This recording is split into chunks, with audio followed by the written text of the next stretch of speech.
Hello everyone. चलिए आज हम आपके लिए WCS यानी कि वर्कशॉप कैलकुलेशन एंड साइंस का एक सेट लाए हैं जो पिछले साल पूछा गया था 2019 में। 2019 के ITI एग्ज़ाम में पूछा गया था। ये सारे क्वेश्चन को हम आपको बताएंगे। इससे पहले हम क्लास को शुरू करने से पहले हम आपको एक चीज़ बताना चाहेंगे कि आप यदि अभी तक कंपटीशन टारगेट का ऐप डाउनलोड नहीं किए हैं तो प्ले स्टोर में जा कर के उस ऐप को डाउनलोड कीजिए। यदि आपको गवर्नमेंट जॉब की आवश्यकता है या आप ITI के एग्ज़ाम के लिए तैयारी कर रहे हैं या आप किसी ITI में पढ़ रहे हैं तो ज़रूर जाइए और वहां से डाउनलोड कीजिए और परचेज कीजिए स्टोर में जा कर के, क्योंकि फ्री मटेरियल में आपको संपूर्ण क्लास नहीं मिलेगा। तो कंप्लीट बैच के लिए आपको कोर्स को परचेज करना होगा, तो उसके लिए स्टोर में जाना होगा। स्टोर में जा कर के आप बैच को परचेज कर सकते हैं। देखिए, सबसे कम कॉस्ट हम रखे हैं बैच में, जितना मिनिमम से मिनिमम हो सके उतना कॉस्ट है। जैसे 3 सब्जेक्ट का मात्र 300 रुपया लिया जा रहा है ITI फर्स्ट ईयर के लिए। WCS हो गया, इंजीनियरिंग ड्राइंग हो गया, एम्प्लॉयबिलिटी स्किल हो गया, ये सबका मात्र 300 रुपया है, 299 रुपये। और इसमें आपको हम अनलिमिटेड लाइव क्लास देने वाले हैं। ऑनलाइन सेट प्रैक्टिस भी आपको करवाया जाएगा, लगभग 30 से ज़्यादा ऑनलाइन सेट प्रैक्टिस, जैसा कि आप एग्ज़ाम में बैठ कर के देंगे। जैसे ही अब ITI को ऑनलाइन करने जा रहा है तो वहाँ पे जिस तरह से एग्ज़ाम में बैठ कर के आप देंगे, स्क्रीन पे आपको एक क्वेश्चन आएगा, उसका जवाब देंगे, सेम उसी तरह आपको यहाँ भी प्रैक्टिस करवाएंगे। साथ में जितना भी क्लास होगा उस क्लास का आपको PDF भी प्रोवाइड कराया जाएगा। तो बहुत सारा मटेरियल मिलने वाला है आपको मात्र 300 रुपये में। तो आप प्ले स्टोर में जाइए और ऐप को डाउनलोड कीजिए। स्टोर में जाइए, स्टोर में जा कर के एप्लीकेशन को डाउनलोड कर चुके हैं, यदि आप उसमें लॉगिन हैं तो आप कोर्स को परचेज कर लीजिए। अगर कर लिए हैं तो बहुत बहुत धन्यवाद। चलिए हम आज का क्लास शुरू करते हैं। सबसे पहले यहाँ पे कुछ लिखा हुआ है जो हम पहले से लिख चुके हैं। ये सारा जो है कि 2019 के एग्ज़ाम में पूछा गया था। 2019 के एग्ज़ाम में ITI के 2019 के एग्ज़ाम में पूछा गया था। जैसा कि आप यहाँ देख रहे हैं कि 1 मील बराबर क्या होता है। सवाल है 1 मील बराबर क्या होता है। तो यहाँ पे ऑप्शन दिया गया है 1.8 to 1 किलोमीटर। देखिए ऑप्शन B, C, D ये 4 ऑप्शन दिया गया है। इसमें से आपको आंसर को चूज करना है। तो इसका सही जो आंसर होगा वो होगा 1.6609 किलोमीटर होगा इसका सही आंसर। अगर आपसे पूछा जाता कि 1 किलोमीटर बराबर कितना मील होता है तो 0.6214 मील होता है। अगर इसमें से एक और चीज आपसे पूछ दिया जाए कि जैसे 1 मील बराबर 1 मील बराबर 8 फरलांग होता है,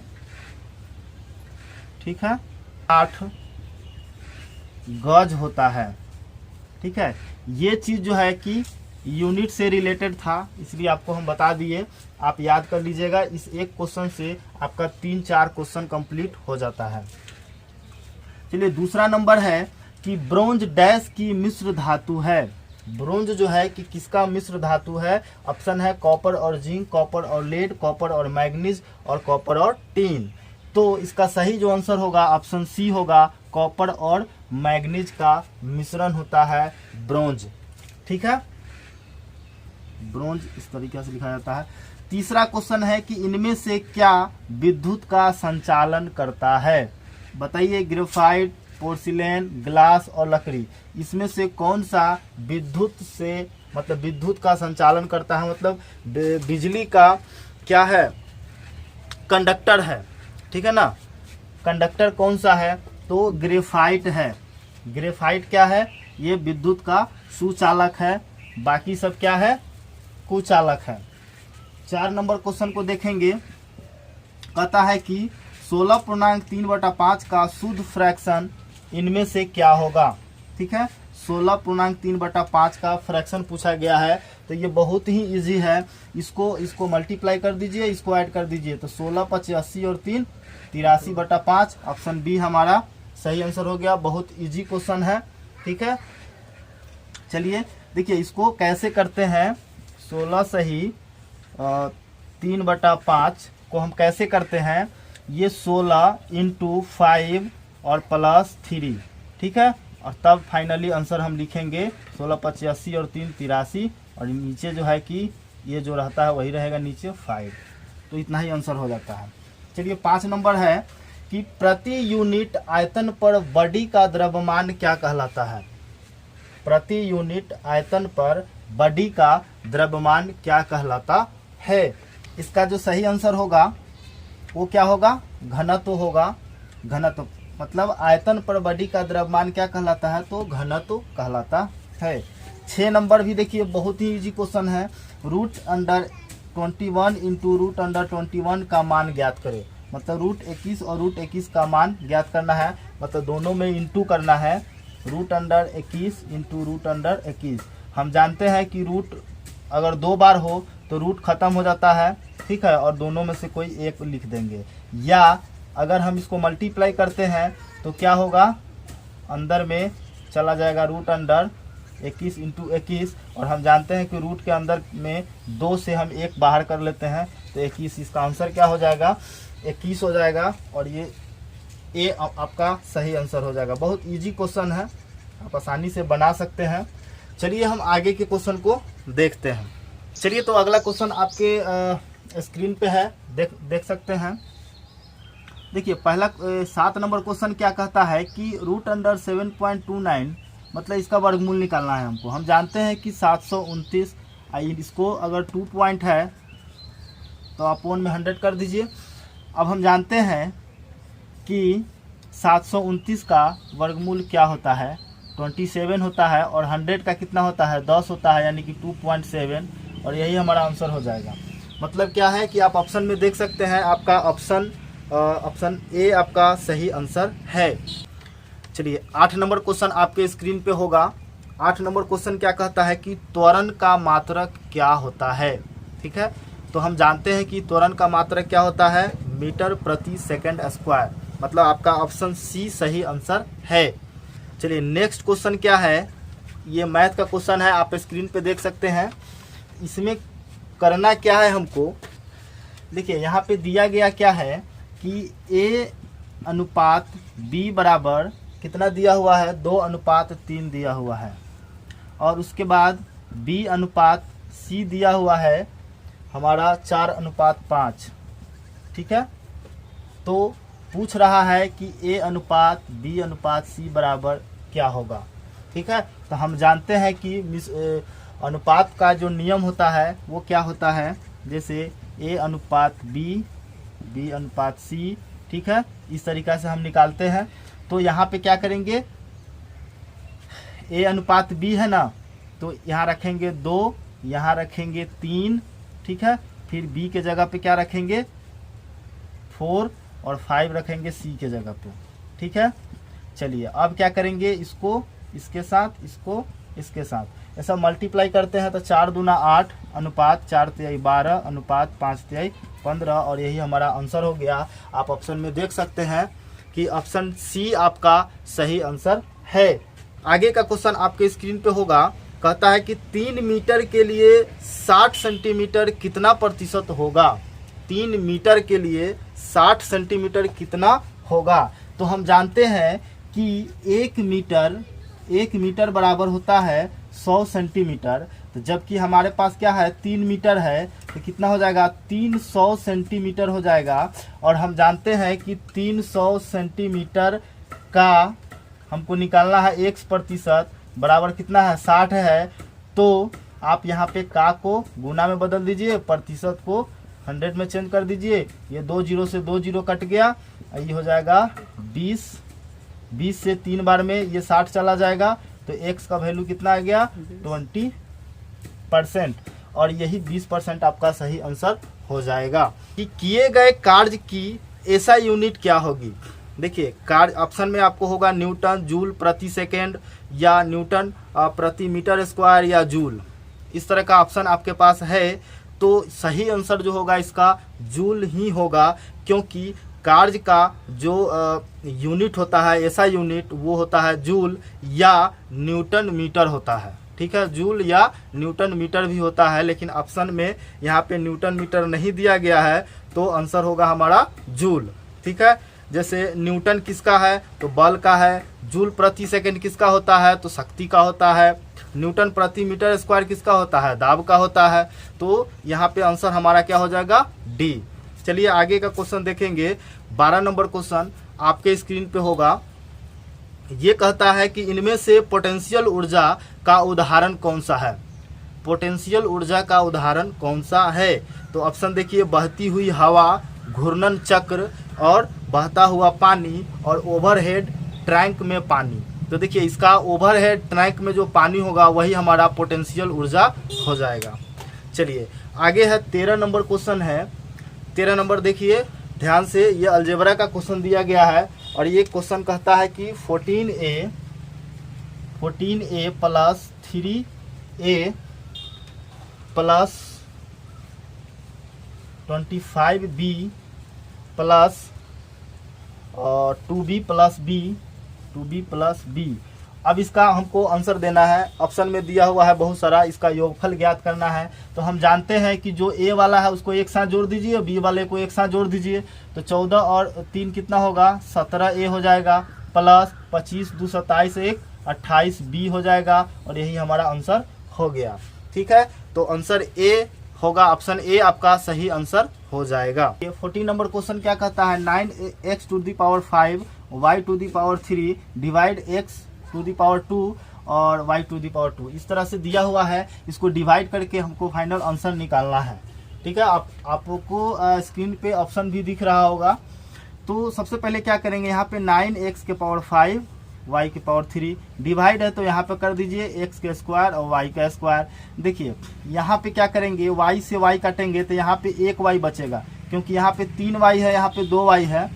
ठीक है, तो यहाँ पे 1y बचेगा, और यहाँ पे भी क्या होगा, यहाँ पे 3x बचेगा, यानी कि 9 रहेगा, और x के पावर कितना हो जाएगा 3, और y 1 ही रहेगा। ठीक है, यहाँ पे क्या हो जाएगा 9x³ y से ये पूरा कट जाएगा।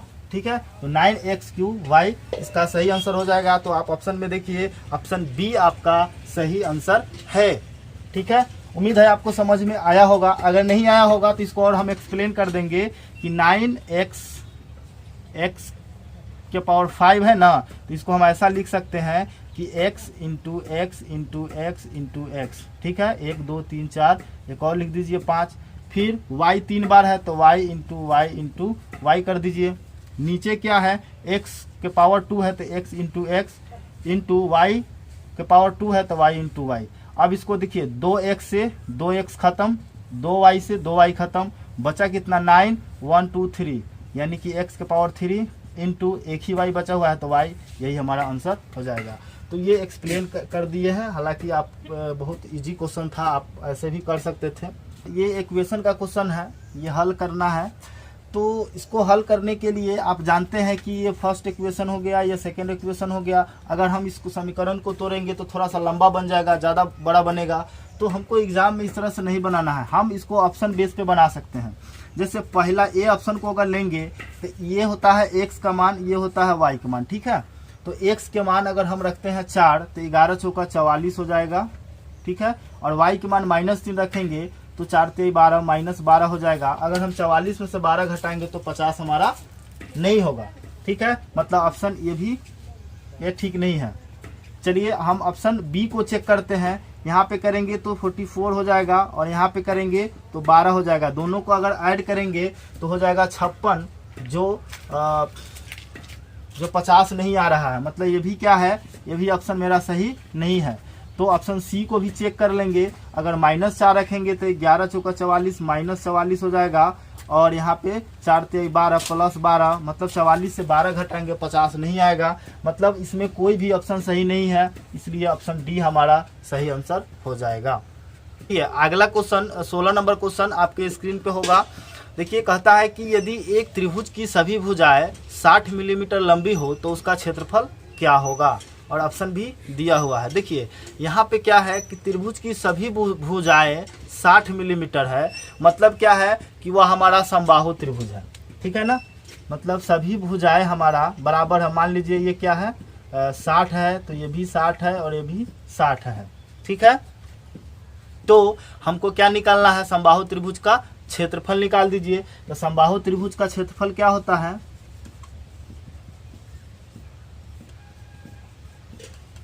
समबाहु त्रिभुज का क्षेत्रफल होता है √3/4 भुजा स्क्वायर, ठीक है। तो यहाँ पे क्या करेंगे, √3/4 इंटू भुजा कितना है 60 इंटू 60, ये 15 चौका 60 काट दीजिए, और ये होता है 1.732, ठीक है ना। मतलब √3 का वर्गमूल अगर हम निकालेंगे तो 1.732 होता है, याद रखना है आपको। देखिए यदि आपको नॉन परफेक्ट स्क्वायर रूट निकालने नहीं आता है तो आप यूट्यूब पे जा करके प्लेलिस्ट में देख लेंगे, बहुत ही अच्छा ट्रिक हम आपको वहाँ पे बताए हुए हैं। आप वहाँ से प्लेलिस्ट में जा करके आप नॉन परफेक्ट स्क्वायर रूट का वीडियो आप देख लीजिए, आपको एकदम पक्का आ जाएगा, चुटकी में निकालने आ जाएगा। चलिए इसको फिर 15 इंटू 60 करेंगे, और ये सब टोटल को यदि हम मल्टीप्लाई कर देंगे तो ये आ जाएगा हमारा कितना 1558.8 मिलीमीटर स्क्वायर, क्योंकि सब मिलीमीटर में दिया हुआ है, ठीक है। ये सब मिलीमीटर में है, तो क्षेत्रफल क्या होगा मिलीमीटर स्क्वायर, 1558.8 मिलीमीटर स्क्वायर।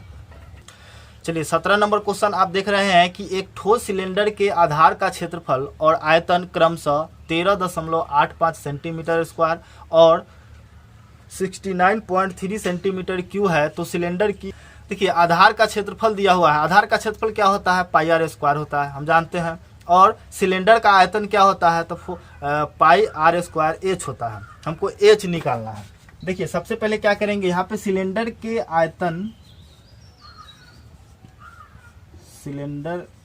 आयतन दिया हुआ है, तो सिलेंडर के आयतन बटा आधार का क्षेत्रफल, आधार का क्षेत्रफल इस तरीक़ा से निकाल लेंगे।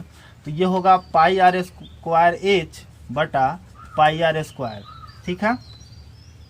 जबकि हमको यहाँ पे दिया हुआ है, ये क्षेत्रफल हमको दिया हुआ है कितना, क्षेत्रफल है हमारा 69.3 और दिया हुआ है हमारा 13.85, ठीक है। अगर इसको हम सिंप्लीफाई करेंगे या काटेंगे तो लगभग 5.00 ऐसा करके आपको आएगा 5.0036 इस तरह से आएगा, लेकिन इसका आंसर हमारा हो जाएगा 5, ठीक है। लगभग 5 हमारा आंसर होगा। तो आप ऑप्शन में देख सकते हैं, ऑप्शन सी हमारा सही आंसर है। ऑप्शन सी में 5 सेंटीमीटर दिया हुआ है, तो यही हमारा आंसर हो जाएगा। देखिए इसको निकालने के लिए क्या किए, सिलेंडर के आयतन बटा आधार का क्षेत्रफल, क्योंकि आधार का क्षेत्रफल भी दिया हुआ है और सिलेंडर के आयतन भी दिया हुआ है, तो हमको ऊंचाई निकालना है ना। तो सिलेंडर के आयतन में हम क्या करेंगे, आधार से डिवाइड कर देंगे, तो आयतन का जो आधार होगा वो बाहर आ जाएगा, बाकी जो बचेगा वो हमारा ऊंचाई हो जाएगा, ठीक है। इस तरीक़ा से निकाल सकते हैं। इसको अगर हम डिवाइड करते तो पॉइंट में आता और थोड़ा बहुत बड़ा आ जाता, लेकिन ऑप्शन में पॉइंट में तो दिया नहीं है ज़्यादा, तो 5 सेंटीमीटर है, तो 5 सेंटीमीटर हमारा आंसर हो जाएगा। चलिए एक और क्वेश्चन है 18 नंबर कहता है कि 104 डिग्री फ़ारेनहाइट बराबर कितना होगा, मतलब डिग्री सेंटीग्रेड में निकालना है कि कितना होगा। तो सबसे पहले आपको ये पता होना चाहिए कि सेंटीग्रेड का फॉर्मूला क्या होता है, 5/9 फ़ारेनहाइट माइनस 32, ठीक है। ये होता है हमारा इसका मेन फार्मूला।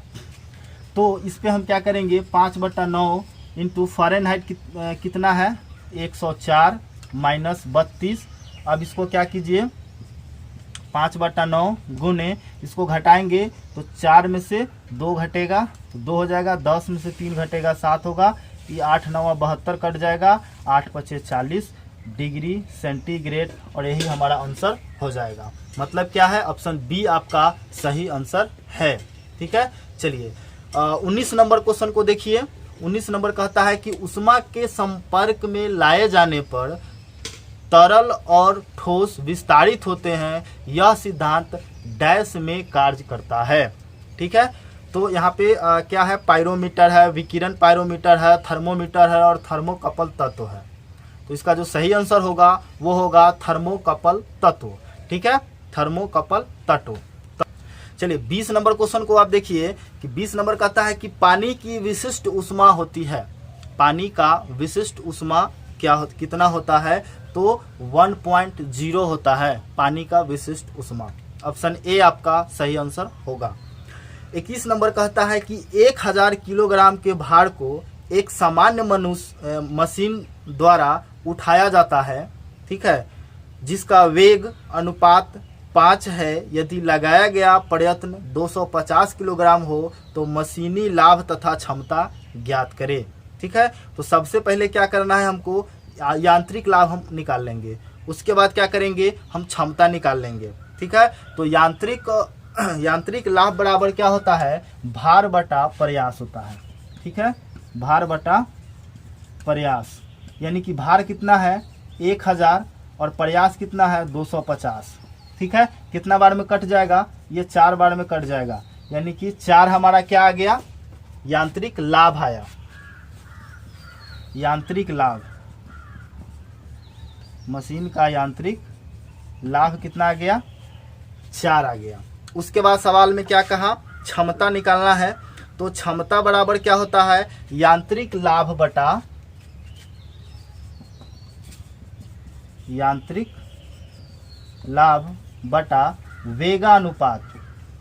वेगानुपात। ठीक है, ये हो गया हमारा क्षमता बराबर हो गया यांत्रिक लाभ बटा वेगानुपात। तो यांत्रिक लाभ हमारा कितना है, 4 है। ठीक है, यांत्रिक लाभ हमारा कितना है, यहाँ 4 आया है। और वेगानुपात यहाँ पे दिया हुआ है क्वेश्चन में 5, वेग अनुपात दिया है 5, तो यहाँ पे 5 रखेंगे। हमको परसेंटेज में चेंज करना है, तो 100 से इसमें क्या करेंगे, मल्टीप्लाई कर लेंगे। तो 20 पचे 100 कट जाएगा, 20 का 80% हो गया।